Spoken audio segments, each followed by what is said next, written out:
पाकिस्तान के लोग कहते हैं भारत का मुसलमान सुरक्षित नहीं। लेवल ऑफ एजुकेशन अगर आपका अच्छा है तो आपको ये क्वेश्चन पूछने की या बताने की ज़रूरत ही नहीं पड़ेगी। वो अपनी फिक्र करे, हमारी फिक्र न करे।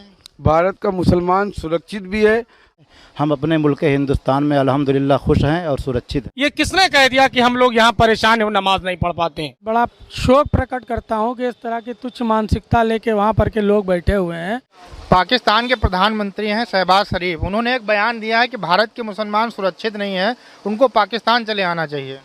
मैं उनके इस बयान से मुत्तफिक नहीं हूँ और हमारा हिंदुस्तान अमन और चैन का गहवारा है। हम अपने मुल्क हिंदुस्तान में अल्हम्दुलिल्लाह खुश हैं और सुरक्षित हैं।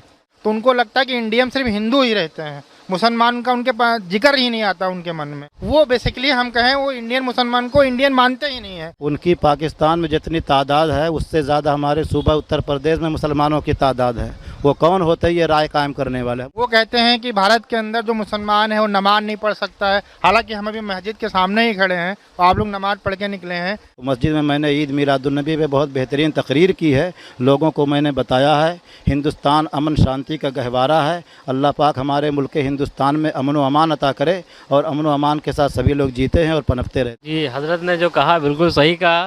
क्या नाम है भाई? अजीज अहमद अज्जू। क्या करते हैं? राष्ट्रीय सहारा देखते हैं प्रेस में। प्रेस में क्या मतलब पत्रकार? जी जी जी। चलिए पत्रकार हैं तो आप बहुत अच्छे से क्वेश्चंस का जवाब देंगे। भाई पाकिस्तान के जो लोग हैं उनको लगता है कि भारत के जो मुसलमान हैं सुरक्षित नहीं है।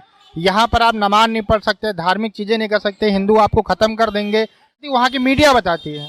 ये उन लोगों से पहला सवाल मैं पूछना चाहता हूँ कि वहाँ के मुसलमानों से ये किसने कह दिया कि हम लोग यहाँ परेशान हैं, नमाज नहीं पढ़ पाते हैं। पहले अपने गिरेबान में झांके और हमारे मुल्क में झांकने की कोशिश न करें।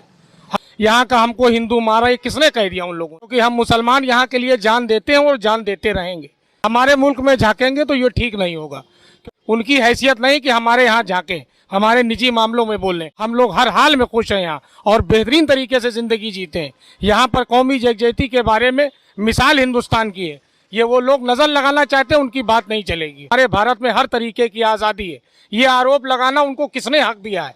भारत के ऊपर आरोप लगाते रहते हैं कि भारत में हिंदू मुसलमान साथ में नहीं रहते हैं, यहाँ पर मुसलमानों को दबाया जाता है। नहीं, एकदम गलत बात है। हमारे यहाँ देखिए भारत का संविधान है, हम लोग आपस में रहते हैं मिलजुल कर।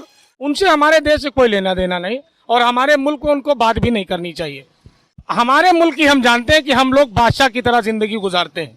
अच्छा, हम यहाँ की सरकार और सबको धन्यवाद। और हिंदू हमारा भाई है, वो हमको कांधा देता है और कब्रिस्तान भी साथ में लेके जाता है। मैं ऐसे लोगों को कतई नहीं छोड़ सकता। क्या नाम है भाई आप? मोहम्मद अदनान। यहाँ भारत के अंदर आप सुरक्षित हैं, कोई दिक्कत तो नहीं? अल्हम्दुलिल्लाह बहुत सुरक्षित हैं। पाकिस्तान के तो लोग कहते हैं कि भारत के मुसलमान सुरक्षित ही नहीं है। देखा, उनसे हमसे क्या मतलब है? उनको बोल दीजिए कि हम सुरक्षित। अल्हम्दुलिल्लाह हम सुरक्षित हैं। वो अपनी चिंता करें, हम तो अपनी सुरक्षित हैं। क्या नाम है भाई? फैज़, वकील हूँ। उन्होंने एक बयान दिया था कि भारत के मुसलमान सुरक्षित नहीं हैं, तो आप क्या कहना चाहेंगे इसके? भाई इस पे मैं ये कहना चाहूँगा कि भारत के मुसलमान क्यों नहीं सुरक्षित हैं। हम लोग यहाँ पे रह रहे हैं, बाई बर्थ रह रहे हैं, आज तक तो कोई दिक्कत नहीं हुई। ये हमारे देश में संविधान जो है, देश का संविधान है, वो सर्वोपरि है। That is supreme rights the citizen certain rights like आपका right to equality, right to freedom, right to defence, right to religion, right to education. तो ये जब हमारा संविधान हमको ये सारी छूट देता है, जब हमको संविधान हमारा सब कुछ दे रहा है, राइट टू रिलीजन दे रहा है, आपको जो रिलीजन आपको पसंद है आप उसमें जाइए, आप राइट टू एजुकेट, आपको जो पढ़ना है आपको पढ़िए। तो जब हमको हमारा संविधान ही इन सब चीज़ों की छूट दे रहा है तो हम किसी दूसरे पे विश्वास क्यों करें? हम तो अपने उससे तो ऊपर नहीं है, चाहे आपके लिए चाहे हमारे लिए। संविधान से तो बड़ा कुछ नहीं है। हमारा भाईचारा इतना मजबूत है कि कभी हमारा भाईचारा इतना मजबूत है और आज का नहीं है, बहुत पुराना है, तो वो कभी उसमें कभी कमी नहीं आएगी मेरे। भारत का मुसलमान सुरक्षित भी है अल्हम्दुलिल्लाह। सरकार गरीब नवाज के फैज़ान से जो है वो बहुत अच्छा खुशहाल भी है। ठीक है, वो अपनी फिक्र करे, हमारी फिक्र ना करे। अच्छा, हिंदू मुसलमान, आप भी हिंदू हैं, मैं मुसलमान हूँ, आप साथ में खड़े नहीं खड़े? मैं खड़ा हूँ, मैं इंटरव्यू दे रहा हूँ नहीं दे रहा हूँ? आप मुझसे हिंदू? हम तो जानते, हम तो भारतीय, हम लोग तो जानते हैं। उनको बताइए, आप उधर देख के पाकिस्तान। अरे भाई, ये अब यहीं देख लीजिए आप, छोटा सा एग्जाम्पल। जैसे ये हिंदू हैं, मैं मुसलमान हूँ, इनको आप दिखाइए। एक मिनट कैमरा चच्चा तुम पकड़ लो। ये देखिए सामने खड़े जो फोटो निकाल रहे हैं, ये भी हिंदू हैं। ठीक है, अब ये भाईचारा नहीं है तो क्या है? अब इनसे बातचीत कर रहे हैं, ख्यालात अपने बता रहे हैं, तो ये भाईचारा ही तो कहा जाएगा इसको, और क्या कहा जाएगा भाई? क्या नाम है भाई? दानिश खान नाम है हमारा। भारत हमारा कितनी तेजी से ग्रोथ कर रहा है, देश छोड़िए विदेशों में हमारे देश की चर्चा हो रही है। भारत विश्व शक्ति बनने के बिल्कुल कगार पर है और आगे ऊपर वाला चाहेगा तो विश्व शक्ति भी बनेगा। बड़ी बड़ी मिसाइलें हम लोग अपने खुद देश की बना रहे हैं। भाई साहब मैं बता दूं कि ये मेरा व्यापार जो है बाराबंकी में हिंदुस्तान कार बाजार है और यहाँ पर के जो ओनर हैं दानिश खान और रवि नाग चौरसिया जी हैं।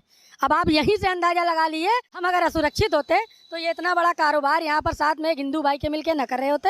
बढ़िया व्यापार कर रहा हूँ, टर्नओवर मेरा बढ़िया है, ईमानदारी से व्यापार करता हूँ और ये मेरी सोच है कि भारत के मुसलमान व्यापारियों से बगल वाले देश को सीखना चाहिए कि यहाँ गवर्नमेंट कोई इंटरफेरेंस तो नहीं करते है आपके ऊपर? ऐसा कुछ नहीं है। देखिए कोरोना के लेके जो इस समय जो चल रहा था कि रोड पर जुलूस नहीं निकलेंगे, कोविड नियमों का पालन करिए, उस समय थोड़ी सी स्थिति पैदा होती, वो भी सभी धर्मों के लिए। अगर यात्राओं पे रोक लगी, किसी धार्मिक कार्यक्रम आयोजन पे रोक लगी तो हिंदू मुसलमान सब पे लगी। ऐसा नहीं रहा कि मुसलमानों को बैन कर दिया, हिंदुओं को अलाउ कर दिया, तो ऐसा कुछ नहीं है।